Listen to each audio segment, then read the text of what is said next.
Siz 24 soat ishlang. Dam olmang, ibodat ham qilmang, ishlang. Alloh taolo taqdir qilganini olasizda baribir. Undan ortig'ini hech kim ola olmaydi. Shuning uchun birodar, dam oling. Go'zal ibodat qiling. Ihson bering, yaxshilik qiling.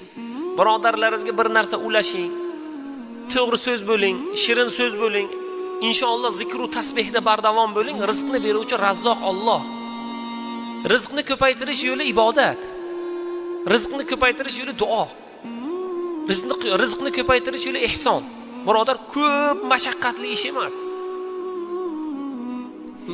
Rizqni ko'paytirish yo'li to'g'ri niyat. Pulim ko'paysa, ko'p zakot beraman. Pulim ko'paysa, ko'p ihson beraman. Pulim ko'paysa, 10 ta kambag'alga qarayman. Pulim ko'paysa, 10 ta yetimni o'z qaramog'imga olaman. Pulim ko'paysa, uy quraman. Falonchida qasdim bor, qasdimni olaman.